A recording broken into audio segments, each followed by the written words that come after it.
You're looking at Nastia Liukin. In early 2008, she came to an event called the Tyson American Cup and won it. It was a precursor to what became an Olympic all-around gold medal just a few months later. Now she wears the logo of a Supergirl. She was coached every step of the way by her father. And now Valeri has a different project. Yes, he still keeps an eye on Nastia, but Rebecca Bross, out of the very same gym as Nastia Liukin, the very same gym as Carly Patterson, has her target set on London 2012. Right now, she is in second place at the 2010 Tyson American Cup, which will come your way live from Worcester, Massachusetts.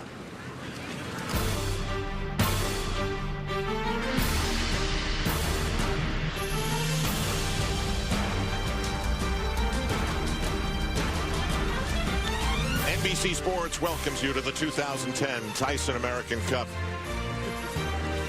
We're in Worcester, Massachusetts at the DCU Center, which is also home to the AHL's Worcester Sharks. And we zoom in on the competition, and for the men, they're past the halfway mark. Jonathan Horton of the United States has a very nice lead. He's been rock solid. On the women's side, we have a three-way battle, and right in the middle of that is Rebecca Bross of the United States. Here's Flavius Colci of Romania. He was the leader after the first rotation, and then what went wrong? Well, he went to rings. Now he's on vault, though. This is a great event for him. Oh, actually doesn't do what he's capable of doing. That's Tim Daggett. We also have Elfie Schlegel, Andrea Joyce. I'm Al Trawick. And here are the standings. Jonathan Horton leads by 3/10 over Maxim Deviatovsky of Russia and Koji Yamamuro of Japan. Daniel Keatings of Great Britain is then 1.8 back. We have seen some massive breakdowns after that. On the women's side, there is Rebecca Bross from Plano, Texas. Elfie almost can't make it up. Yeah, it's too good to be true for Rebecca, coming from a gym that just has such tradition and greatness. Alexandra Raceman has the very slim lead over Rebecca Bross and Ariella Kesslin. Rebecca Bross started on the vault.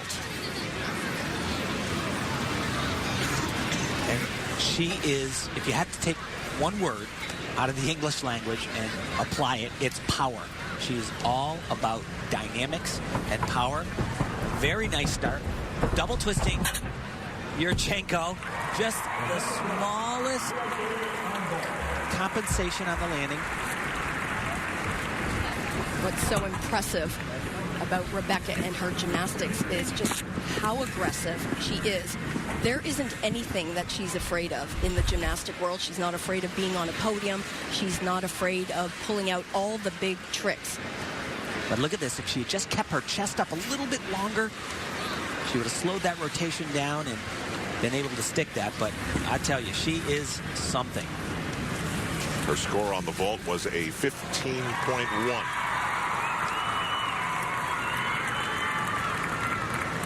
And then to the uneven bars. And once again, you know, a lot of gymnasts that do uneven bars, they don't want to be powerful. They want to be smooth and graceful. Yeah, you have to show good lines, but she is flight in motion. And her coach, Valeri Liukin, has found a way to choreograph a routine that works in her favor. Beautiful transition from the high bar to the low bar. And this routine that she competed in competition was no different from what we've been watching in the training sessions. Watch the landing right here. Pow! She is quite a competitor and has a fabulous poker face. Plus, she has a gold medal winning coach, Valeri Liukin. 15.3 on the uneven bars for Rebecca Bross. The competition keeps going, as do we, from Worcester, Massachusetts, after this.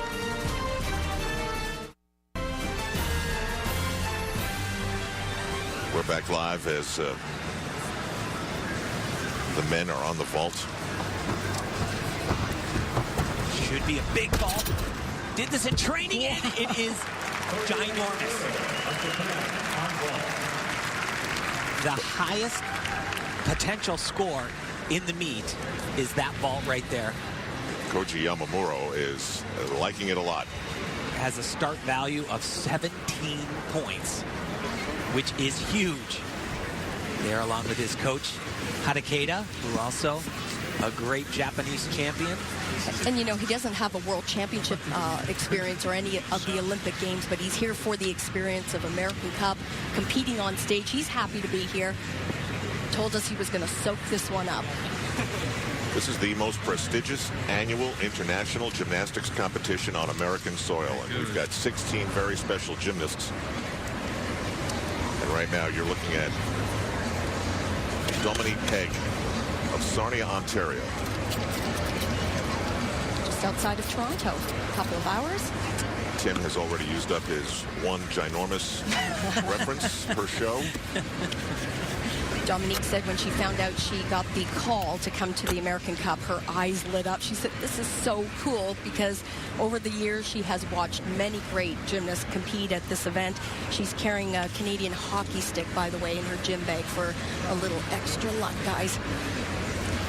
Well, the flame is barely out in Vancouver, and in this particular sport, it's already about London in 2012, and that's what just about everybody in this room is thinking about and setting their sights on. Yeah, just like the Olympic flame, that Olympic dream, the torch is always lit.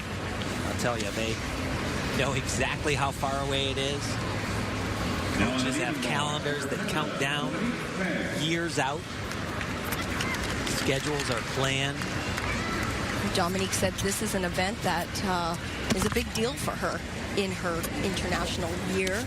She'll be competing here, possibly going on to a World Cup event in Paris. She's just trying to get as many events before the World Championships. She called it an honor to be invited to the American Cup. She's a very good athlete. She's the top athlete in Canada. Back in December, they had what's called the Elite Canada competition. She was #1. She's known for her consistency. You got to have really great lines, and that is a huge mistake. On such a simple skill. Totally missed the handstand position. She'll incur deductions for that.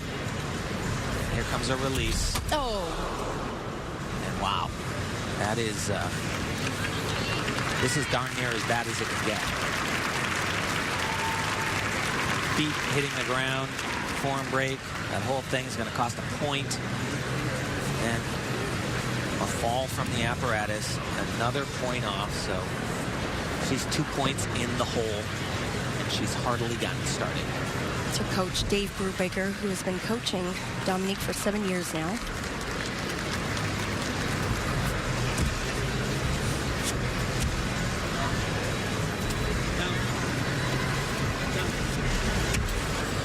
This is the way we've seen her train, actually. Yeah, that was a bit of a surprise. This has been one of her better events. That's a shame. Well, she gutted it out.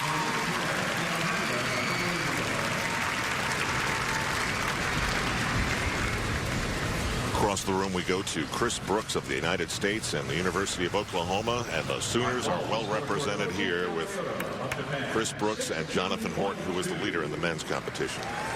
They actually trained together as children up until 14 years, and then rejoined at the University of Oklahoma.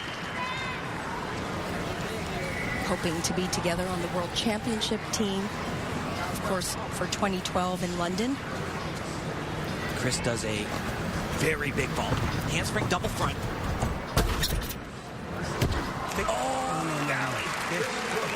Lots of power. Yeah. Got to control the landings. You went way Got to half that out. Right, Jonathan right Horton there. just said That's that to why me. I agree. You didn't feel that you had rotation. That's why you started pulling. Come on, Dude, come on. but I did it with my freaking legs together. He's very animated. Look at the power. He just slams that table. Just needed to open a little bit sooner. Most guys have to hold on for dear life till the very end just to get it around, but he is so powerful. Got to be cat-like in So the air. right there, he should have opened that step forward and then another little hop, about 5/10 on the landing. I know. punch you. I'm on TV. Yes, you are, Chris. Get away from him. He gets a 15.85 on the vault. That certainly was very explosive. And we will update you on what we've seen so far in the men's competition of the 2010 Tyson American Cup after this on NBC.